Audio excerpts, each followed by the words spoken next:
This is YERpeformance, a pitching analysis here of the White Sox starting pitcher, Dylan Cease.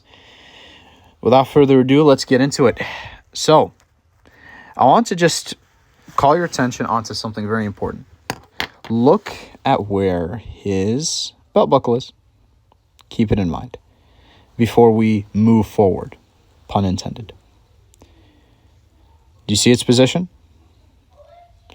Notice his position here when it's just set versus at the peak of his leg lift. Just look. Keep this in mind, and let's move forward. Pun intended again. What do you notice? Someone who's keen would notice immediately that his belt buckle is moving forward. But it's not moving forward a lot. It's just a little bit. What it is similar to is it's sort of like tipping a domino. In order for him to get down the mound, you have to just tip the domino a little bit at the beginning. He's not coming to a complete balance point. He can't hold this position. Because if he held this position, he'd fall, obviously. But he wouldn't fall shoulder first necessarily, but he'd fall a little bit. He's not able to maintain the position, if that makes sense. It's just tipping the domino. Now let's go into his load.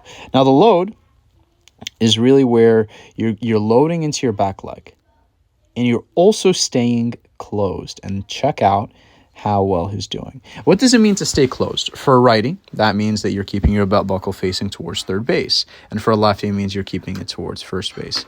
And he's doing so while keeping his back leg loaded. Loaded basically means that he's sitting into his back leg. He's sitting and he's staying closed. But not only that, he has another component too towards it, is also having a little bit of directionality to his back leg. If you look at the angle between his knee and his hip and his ankle and knee, you notice that it's pointed somewhat in the direction of the plate. So these are three things that you want in the load, essentially. You want to stay closed. You also want to stay down, like you want to have a load to your back leg. You want to sit down in your back leg somewhat. For some people, it's more. For some people, it's less. And also, a third thing is you want to have a sort of linearity. Now, what's important is, essentially speaking, just to simplify this, you're sitting down the mound, and you're staying closed, and you're keeping that position for a while. Look at how long his belt buckle faces third base. Incredible. What this does is it creates this tension. It's sort of like those toys that when you twist it, it starts walking on its own. It's creating tension in his hips. Now let's continue. Look how now it's unwinding. This tension is unwinding. And do you see how it's unwinding into his foot plant? Now, there's another thing that he does extremely well. His hips are staying. His hips now have unwinded. They've released the tension, and now they have rotated. His belt buckle is facing towards the plate. But look at, for example, the logo. The third baseman can see it. Look at the number. The third baseman can also see his number. So this right here is just called hip to shoulder separation. Now, and I'm sure that some of you guys in the audience would know this. Now, I want you to call attention to something that isn't talked about very much, and that right there is this. Here we go. Look at the angle of his shoulders. The angle of his shoulders versus the angle of his elbow, right? You notice how it's below that line?